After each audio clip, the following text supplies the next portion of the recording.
3월 25일 레위기 14장 33절로 57절 부정한 지배의 정결입니다. 약속의 땅에 들어가도 나병은 생기고 우리가 거듭난 이후에도 죄의 유혹은 있다라는 사실입니다. 이 거주하는 집에 곰팡이가 생겼을 때 집주인은 어떻게 해야 할지를 오늘 본문은 일러주고 있습니다. 먼저 33절로 47절을 읽겠습니다. 여호와께서 모세와 아론에게 말씀하여 이르시되 내가 내게 기업으로 주는 가나안 땅에 너희가 이를 때 너희 기업의 땅에서 어떤 집에 나병 색점을 발생하게 하거든 그 집 주인은 제사장에게 가서 말하여 알리기를 무슨 색점이 집에 생겼다 할 것이요 제사장은 그 색점을 살펴보러 가기 전에 그 집안에 있는 모든 것이 부정을 면하게 하기 위하여 그 집을 비우도록 명령한 후에 들어가서 그 집을 볼지니 그 색점을 볼 때 그 집 벽에 푸르거나 붉은 무늬의 색점이 있어 벽보다 우묵하면 제사장은 그 집 문으로 나와 그 집을 이레 동안 폐쇄하였다가 이레 만에 또 가서 살펴볼 것이요 그 색점이 벽에 퍼졌으면 그는 명령하여 색점 있는 돌을 빼내어 성밖 부정한 곳에 버리게 하고 또 집 안 사방을 긁게 하고 그 긁은 흙을 성밖 부정한 곳에 쏟아버리게 할 것이요 그들은 다른 돌로 그 돌을 대신하여 다른 흙으로 집에 발을 찌니라. 돌을 빼내며 집을 긁고 고쳐 바른 후에 색점이 집에 재발하면 제사장은 또 가서 살펴볼 것이요 그 색점이 만일 집에 퍼졌으면 악성 나병인즉 이는 부정하니 그는 그 집을 헐고 돌과 그 제목과 그 집의 모든 흙을 성밖 부정한 곳으로 내어갈 것이며 그 집을 폐쇄한 날 동안에 들어가는 자는 저녁까지 부정할 것이요 그 집에서 자는 자는 그의 옷을 빨 것이요 그 집에서 먹는 자도 그의 옷을 빨 것이니라.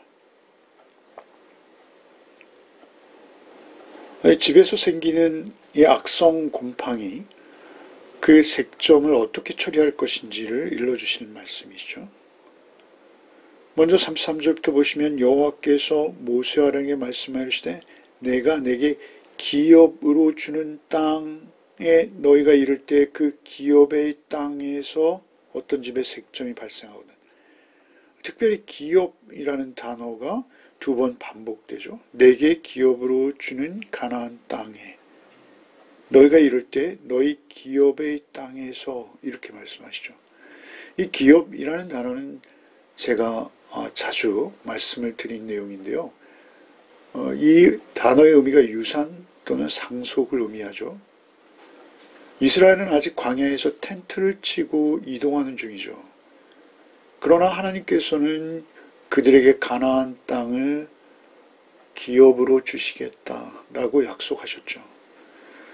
그 가나안 땅에 들어간 그 상황을 미리 들어서 주의를 주고 계시는 것이죠. 여기서 특별히 내게 기업으로 주는 가나안 땅에 할 때 이 주는 이라는 이 히브리어는 분사형으로 기록되어 있습니다. 가나안 땅이 미래에 주어지는 것이 아니라 이미 주어진 상태로 기록하고 있는 것이죠. 내가 너에게 기업으로 주는 가나안 땅에서 기업으로 주시는 분은 하나님 자신이시죠. 그렇게 그들이 광야에 머물고 있으나 가나안 땅에 들어갈 것을 확신하고 있어야 하는 것입니다. 그때 이제 이 교훈이 의미를 갖기 시작하는 것이죠. 그들의 마음 깊은 곳에 가나안 땅은 이미 현실이 되어야 합니다. 그들은 비록 광야에 있음에도 불구하고 하나님께서 하나님의 나라의 영원한 약속을 주셨다라는 점을 그들은 늘 기억해야 하는 것이죠. 신약시대를 사는 우리에게도요. 영원한 하나님 나라의 백성이 내가 되었다. 내가 구원받았다. 라는 자기의식, 자기 정체성이 있어야 하는 것이죠. 그것이 우리의 믿음의 뿌리이요 기초인 것입니다. 그들이 애굽에서 나왔음으로 인해서 그들은 하나님의 구원 백성이 된 것이죠. 이미 된 것입니다. 그리고 가나안 땅은 하나님의 약속이요 하나님의 기업이기에 그들의 것이 된 것입니다. 우리가 신약에서 빌립보서의 말씀에 우리는 하늘의 시민권을 소유한 자로 표현되죠. 그렇게 우리의 삶을 더욱 정결하게 해야 하는 것입니다. 깨끗이 거룩히 해야 하는 것이죠. 지난 주일 우리가 말씀 나눴습니다만 요한복음 17장 16절 이하를 읽어드리겠습니다. 내가 세상에 속하지 아니함 같이 그들도 세상에 속하지 아니하였사옵나이다. 그들을 진리로 거룩하게 하옵소서. 아버지의 말씀은 진리니이다. 아버지께서 나를 세상에 보내신 것 같이 나도 그들을 세상에 보내었고 또 그들을 위하여 내가 나를 거룩하게 하오니 이는 그들도 진리로 거룩함을 얻게 하려 함이니이다. 그들이 가나안 땅에 들어갔을 때 그들이 그 색점, 곧 그 곰팡이가 피지 않도록 그들이 삶을 살아내야 하는 것이죠. 사실 곰팡이가 피는 것은 불가항력적일 것이죠. 곰팡이가 핀다라는 사실보다도 곰팡이가 피었을 때가 중요합니다. 그 곰팡이가 피었을 때 그들은 35절에 보면 어떻게 합니까? 그 집 주인은 제사장에게 가서 말하여 알리기를 무슨 색점이 집에 생겼다 할 것이요. 그러니까 그 곰팡이, 색점이 생겼을 때 집주인은 그 곰팡이를 가족과 자신이 스스로 해결하지 못한다라는 것을 알아야 합니다. 스스로 해결하지 못한다라는 것을 알고 제사장에게 가서 그 곰팡이가 피어난 것을 제사장에게 말해야 한다라는 것입니다. 여기에 어떤 의미가 있습니까? 그것은 스스로 자신이 정함과 부정함을 판단할 수 없다라는 것입니다. 이것은 정하다, 이것은 부정하다라고 판단할 수 있는 것은 오직 제사장이라는 사실입니다. 내가 정함과 부정함을 판단할 수 없는 존재라는 것을 인정하는 것이 중요한 것이죠. 그래서 제사장에 가서 말하여 알린다라는 것입니다. 이것은 또한 더 다른 한 가지의 의미가, 중요한 의미가 있는데요. 그것은 무엇입니까? 그것은 이 곰팡이가 생긴 것은 개인의 문제가 아니라는 것입니다. 이것은 공동체와도 관계된다라는 점입니다. 이것이 공동체와 관계된다라는 책임의식을 가지고 그것을 또한 인정하는 것입니다. 언제나 그리스도의 교회는 이러한 공동체 의식이 중요합니다. 교회는 한 몸을 이룬다라고 신약에 말씀하지 않으십니까? 공동체로서 이 한 몸을 이룬 지체에게 어떤 문제가 생기면 온 몸이 어려움을 당하게 되는 것이죠.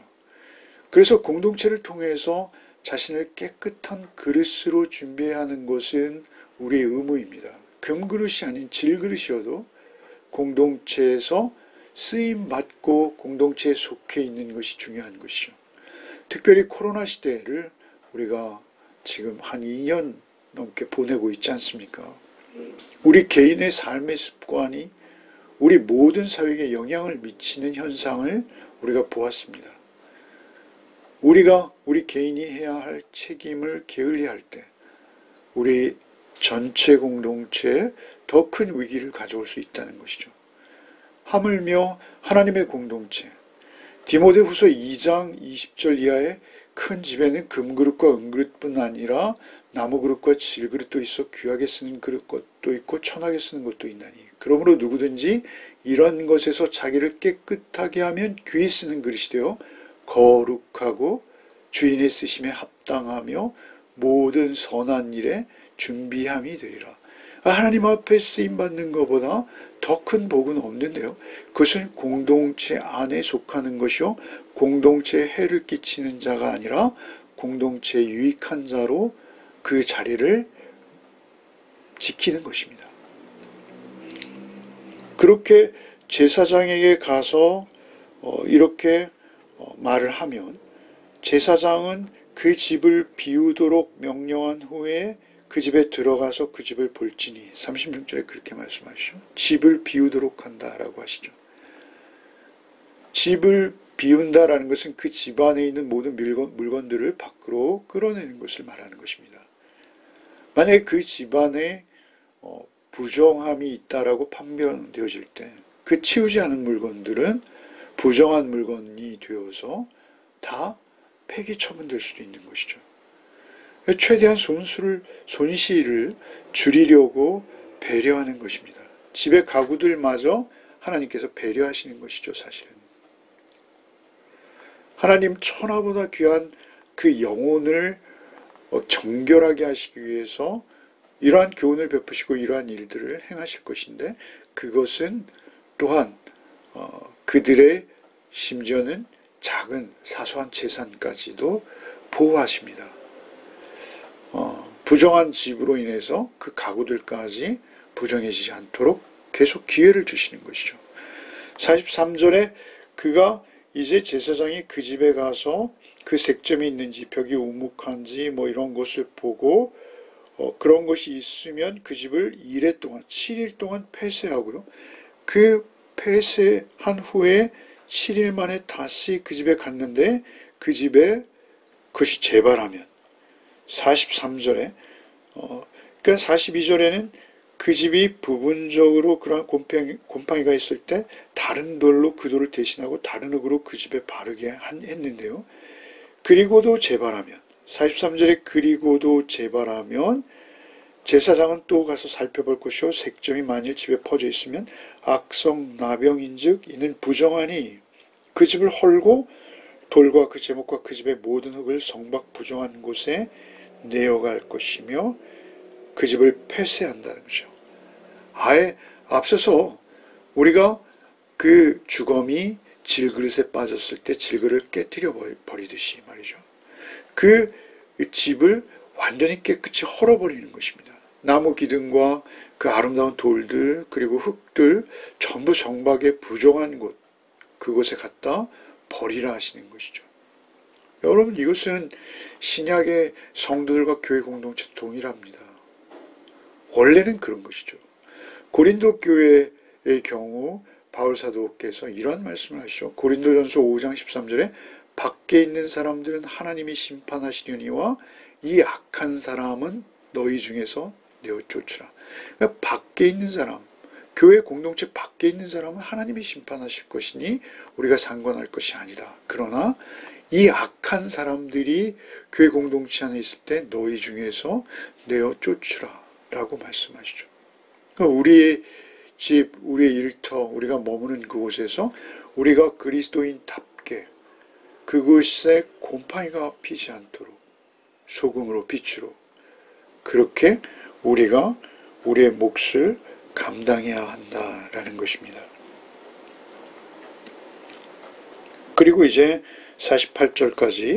48절로 마지막 절까지 회복된 집에 대한 정결의식에 대해서 기록하십니다. 읽겠습니다.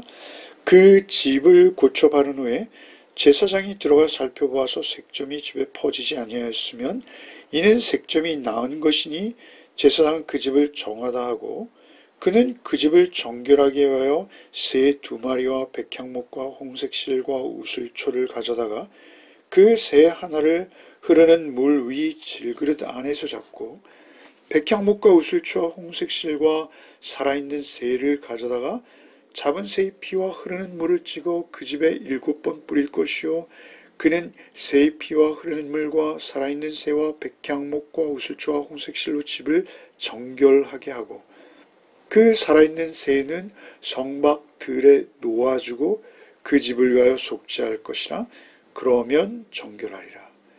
이는 각종 나병 환부에 대한 규례니 곧 옴과 의복과 가옥과 나병과 돋는 것과 뾰루지와 색점이 어느 때는 부정하고 어느 때는 정함을 가르치는 것이니 나병의 규례가 이러하니라.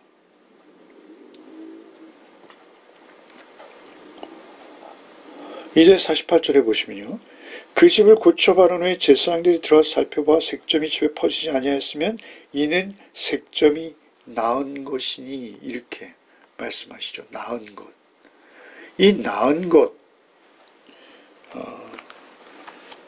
나은 것이니 라고 할 때 이 낫다라는 이 부분은 니르파라는 히브리어입니다. 이것은 라파라는 우리가 익숙한 단어의 수동형입니다. 라파는 치료하다. 여호와 라파, 뭐 이렇게 우리가 알고 있지 않습니까? 그 니르파라는 이 나은 것이니 라고 할 때 이것은 치료한다 라는 의미가 있어요. 적극적으로. 그런데 이 문장 자체에는 주어가 없죠. 그러나 주석가들은 이 주어는 하나님으로 보아야 한다 라고 주장합니다. 주어가 생략되었지만 하나님이시라는 것이죠. 색점을 치유하시는 분은 절대 하나님 주권이라는 것이죠. 놀라운 것은 우리가 34절을 한번 보시죠. 34절에 보면 이럴 때 기업의 땅에서 어떤 집에 나병색점이 발생하게 하거든, 이렇게 말씀하셨거든요. 어떤 집에 나병색점이 발생하게 하거든. 그러니까 색점, 곧 그 곰팡이가 발생하게 하는 분도 하나님이시고, 그리고 지금 48절에 낫게 하시는, 치료하시는 분도 하나님이시라는 것입니다. 그러니까 이 모든 것들이 결국 하나님의 주권 안에 있다라는 것입니다. 색점을 나게 하신 분도 하나님이시오, 거두신 분도 하나님이시라는 점입니다. 이 점을 우리가 기억해야 한다라는 것이죠. 집주인은 그 색점이 하나님의 뜻을 전하는 도구로 사용되었다라는 점을 인정해야 된다라는 것이죠. 우리가 우리의 삶 속에서 생기는 모든 일들은 사실은 하나님의 뜻 안에서 발생하는 것들입니다. 그 색점을 제거하는 일도 중요하지만 그 색점의 배후에 담긴 하나님의 뜻, 하나님의 메시지를 깨닫는 것도 중요하다라는 것입니다. 색점이 그저 우연히 생겼다라고만 볼 수 없다라는 것입니다. 절대 그렇지 않다라는 것이죠. 그것을 하나님께서 깨끗이 해주셨다라고 여겨질 때 제사장은 그 집주인과 정결 예식을 행하는 것입니다. 정결 예식은 우리가 앞서서 보았던 많은 예식들과 동일하죠. 그래서 이 정결 예식을 통해서 그 집이 다시 기회를 얻고 깨끗해지는 것입니다. 제사는 아니에요. 정결 예식입니다.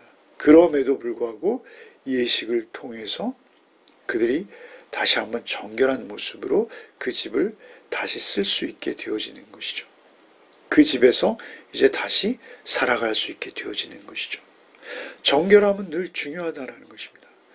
정결함을 유지하는 것, 그것은 우리에게 가장 중요한 것 중에 하나라는 것이죠. 57절에 어느 때는 부정해지고 어느 때는 정결한지를 제사장이 판단하는 것. 개인적으로 하는 것이 아니라는 것입니다. 제사장이 판단하는 것이요.